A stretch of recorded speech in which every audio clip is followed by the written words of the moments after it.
Thanks for staying with Friday Night. The 33rd Saba Saba anniversary comes amidst growing political animosity and at a time when the country is grappling with the worst economic meltdown in years. Azimio leader Raila Odinga is pushing for economic reforms to address the high cost of living and the quashing of the Finance Act 2023. This, according to veteran politician and former Runyenjes MP Njeru Kathangu, is a mere morphing of Kenya's struggle for transformation, which is yet to be completed more than 3 decades later.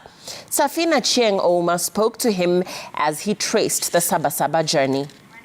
As dozens of opposition supporters led by Azimio leader Raila Odinga went back to the historic Kamukunji grounds to celebrate the Saba Saba anniversary, we visited veteran politician Njeru Kathangu, who was a pivotal organizer of the nationwide protest on 7th July 1990, the first Saba Saba.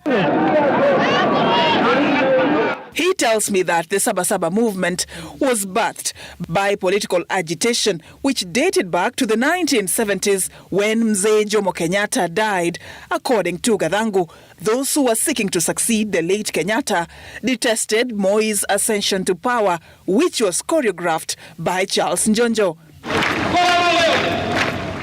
This feeling of political betrayal, compounded with Moi's dictatorial style of leadership, fanned the flames of agitation. The Moi system then put up Nyayo House to punish, to torture, to subdue everybody that was going to be talking against him.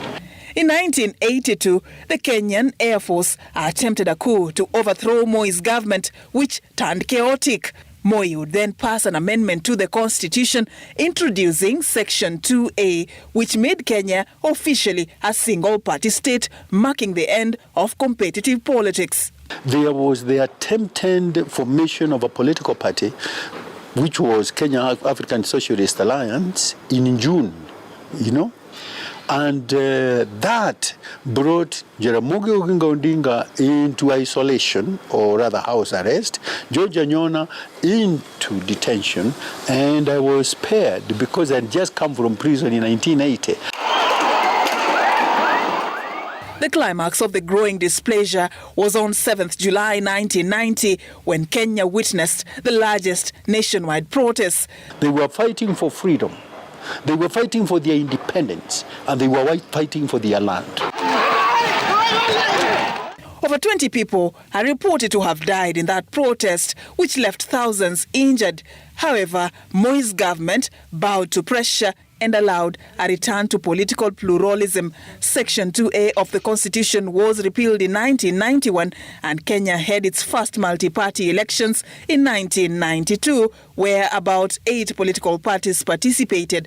The democratic space was also expanded as Kenyans were allowed to enjoy their freedom of speech and assembly. Despite the gains, however, the country's quest for transformation has been snail-paced. The spirit of Saba Saba was to push for freedom and freedoms and democracy.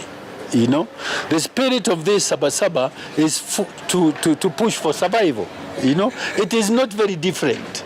Among the issues weighing Kenyans down, according to the opposition, is the high cost of living and the passing of the Finance Act of 2023, which they term punitive to the taxpayer. But as Azimio leader Raila Odinga rekindles the Saba Saba flame, Njeru opines that it is time for Odinga, the former head of state Uhuru Kenyatta, and the current president William Ruto to prioritize the interest of the country.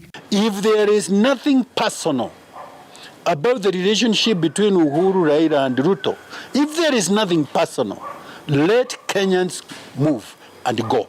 Please. This is the 33rd Saba Saba celebrations organized by the opposition, while the intention may have morphed from a push for multi-party democracy to now the economic transformation.